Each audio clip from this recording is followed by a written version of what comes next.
Oke, welcome back to Back Welcome. Assalamualaikum warahmatullahi wabarakatuh. Semoga kalian dalam keadaan baik-baik saja. Dan kita akan masuk kembali pada pelajaran kelas 4, yaitu tema 4, berbagai pekerjaan. Subtema 1, jenis-jenis pekerjaan. Kali ini kita memasuki pembelajaran yang ketiga.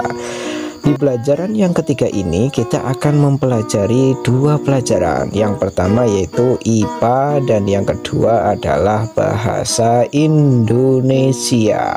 Adapun tujuan pembelajarannya adalah yang pertama, setelah membaca cerita, siswa mampu menemukan sifat-sifat tokoh dan membandingkannya dengan terperinci. Setelah berdiskusi, siswa mampu menyampaikan pendapatnya mengenai sifat tokoh yang ada di contoh.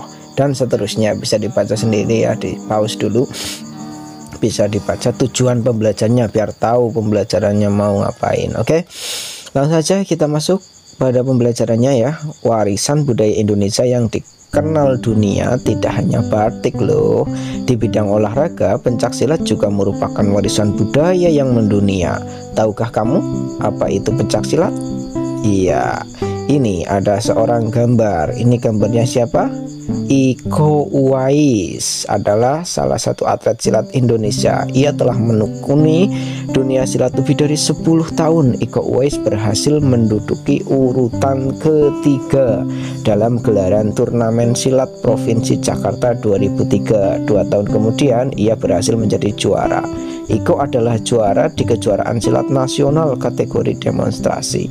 Iko beberapa kali mengikuti kegiatan pencaksilat di luar negeri seperti di Inggris, Rusia, Laos, Kamboja, dan Prancis. Dan ini merupakan pencaksilat yang dibawa oleh Iko Uwais itu di kancah luar negeri ya, nang aduh, di luar negeri sana jauh, ada di Rusia dan seterusnya lah tadi itu. Nah, ini pencaksilat itu merupakan seni bela diri bangsa Indonesia. Hampir tiap daerah di Nusantara memiliki tokoh pendekar silat kebanggaan. Pencaksilat memiliki gerakan unik yang mengalir dengan koreografi layaknya tarian. Dalam tiap gerakan juga terkandung filosofi makna ya, ada maknanya. Hal ini membuat pencaksilat menjadi salah satu ilmu bela diri yang menarik minat dunia. Itu hanya dimiliki oleh Indonesia ya. Pencaksilat asli dari Indonesia. Sebagai generasi penerus, kamu mempunyai tanggung jawab untuk melestarikan pencaksilat. Salah satu caranya adalah dengan mempelajarinya. Iya, dipelajari pencaksilatnya agar tidak punah dan diaku oleh negara lain. Nah, itu pencaksilat. Untuk melestarikannya harus mempelajarinya. Oke, lanjut. Ayo menulis. Kemarin kamu sudah belajar tentang pentingnya bekerja. Bacalah cerita tentang semut dan belalang. Cerita ini memberikan contoh akibat seseorang tidak mau bekerja.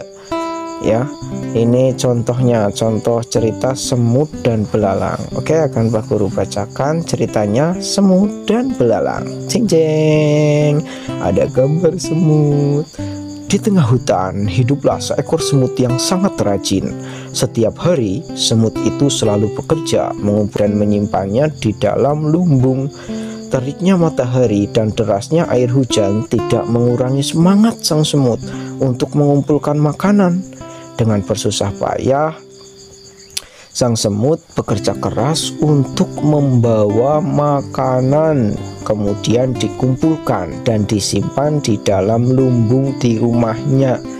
Jadi ada seekor semut bekerja mencari makan. Ia mencari makan di hutan, kemudian disimpan di rumahnya itu di lumbung ya. Kemudian semut itu bekerja keras, tapi beda lagi dengan yang satu ini. Pada suatu hari ketika sedang bekerja, sang semut bertemu dengan seekor belalang yang sedang asyik berjemur sambil bermalas-malasan. "Hai Mut, kamu sedang apa?" tanya belalang. Aku sedang mengumpulkan makanan untuk persiapan musim dingin," jawab semut. "Ah, buat apa kamu melakukannya sekarang? Musim dingin kan masih lama." Lebih baik kita bermalas-malasan dulu, kata belalang. Ya memang belalang ini pemalas ya, tidak seperti semut yang rajin bekerja mencari makan. Si belalang malah suka bermalas-malasan sambil bernyanyi-nyanyi gitu. Nah kemudian sang semut tidak memedulikan belalang. Ia tetap bekerja mengumpulkan makanan yang dijumpainya. Demikian sepanjang hari sang semut sibuk bekerja, sementara sang belalang tetap saja bermalas-malasan.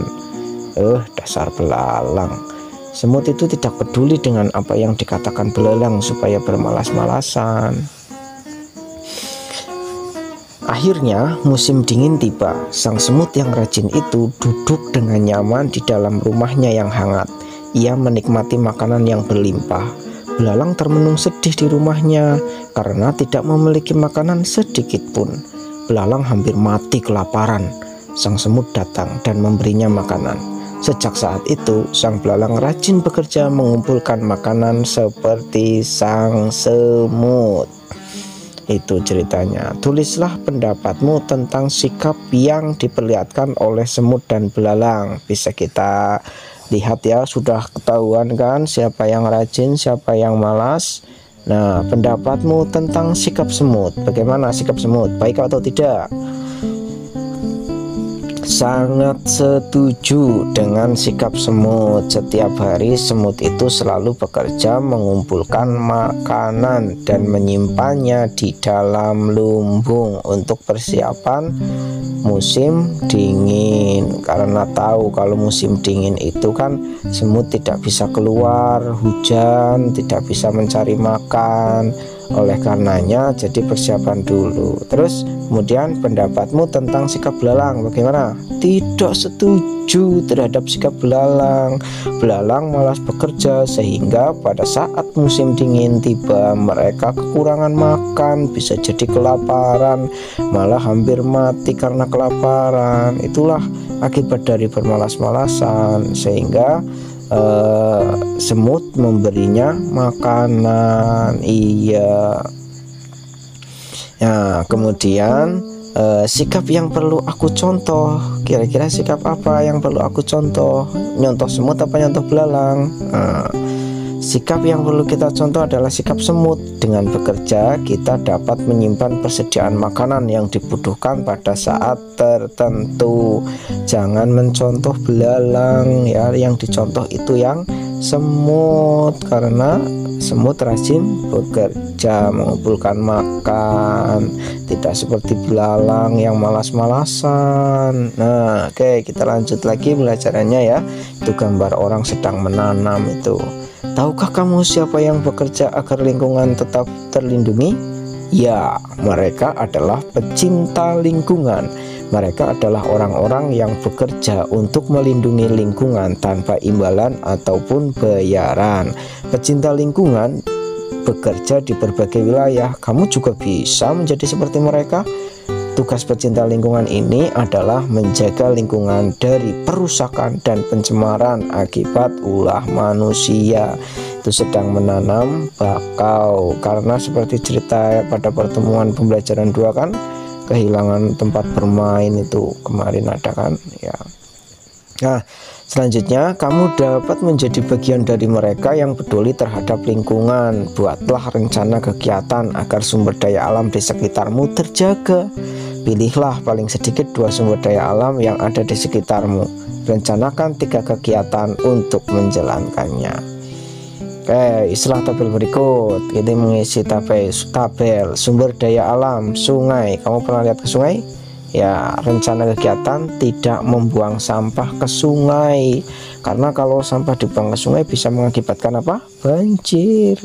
Iya, kemudian membersihkan sungai dari sampah, tidak mengobati sungai mencari ikan dengan diportas atau diracun, tapi cukup dengan memancingnya. Syukur-syukur malah menebar benih.